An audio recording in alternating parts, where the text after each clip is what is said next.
And there was no emotion in that whole nonsense. There was no, I just... And then the creatures took me out of that room after the metal creature and this pink creature had gone. This creature took me out of that room, assisted by another one, and they pushed me along a corridor which curved slowly in that direction, towards my right. And there I was shown many things which even today I don't understand.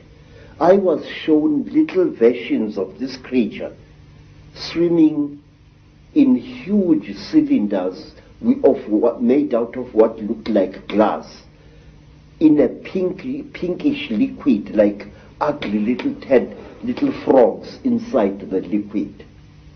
They looked like aborted human fetuses. They were very, very terrible and disgusting. And then we came to another room, and there I saw a number of people undergoing the same torture that I had undergone. One particular person whom I passed very close to was a white man, definitely a European, with a yellowish beard and moustache and long, straggly blood-crusted hair. This man looked into my eyes and I looked into his eyes, and we were so close we were as I went past him. Then, to cut a long story short, I found myself in the bush again. But I was wearing only my shirt. My boots were gone, and so was my trousers.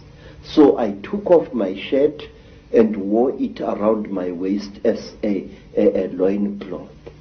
And I started traveling, not knowing really in which direction I was going.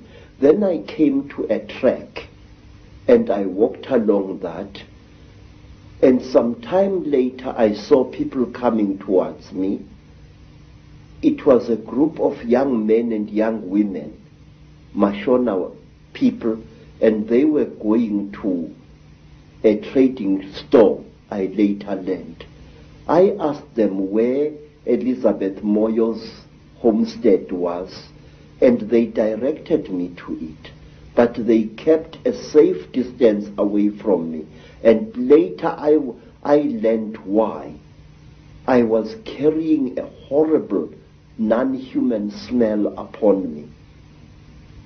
When at long last I came to Mrs. Moyo's village, all the dogs in that place went hysterical. They came at me in a pack, wanting to tear me to pieces. And only the villagers managed to save my life there. Mrs. Moyo asked me where I had been, and I said I did not know. And then she said, I know you had been taken by the little ones. I said, yes. I cannot understand. She said, you must not try to understand. You were chosen by the gods as a living sacrifice. So don't even try to talk about this. But how could I not talk about it? I wanted to understand what had been done to me, by whom and why. Even now, sir, I still want to understand what it was all about. And many years later, I met a remarkable white woman, Elizabeth Clara, a famous South African woman who had worked for British intelligence during the war. and who we are told had been impregnated by a being from the stars, Akon. I asked Elizabeth what was the meaning of the strange thing which was done to me, because since that time I had come across many black people, well over 200, who had been through the same torture as I. I had come across many black as well as Cape-colored women who had been mysteriously impregnated by the same creatures that I had gone through the hands of. And let me tell you one other interesting thing before I forget. About a year after I had underwent this terrible experience, I was walking along Jeppe Street in Johannesburg delivering parcels when a white man shouted at me to stop. I stopped. I thought he was a policeman wanting to arrest me for some reason. And when I tried to produce my identity document, the white man said, "Listen, I don't want your nasty word, passbook kefa." I said, "Then sir, what do you want, boss?" He said, "Listen, where did I see you? Where did I see you?" I said, "I don't know, boss." But he looked very familiar to me. And then he said, "Listen, don't bullshit me, man. Where did I see you? Where did you and I meet?" Then I said to him, "I saw you in Rhodesia, in a certain place. You were lying on a table. If I had hit that white man with a fist, he would not have reacted the way he did. He went pale, almost dirty gray in appearance, and he turned away with a terrible, dirty word, and he walked away. His eyes were filled not with anger, sir, but with pure, naked terror." Astonishing story. Yes, sir. But there is more, sir. There is more, because I still want to know what was done to me. Sir, one day you and I must talk more in greater depth than now.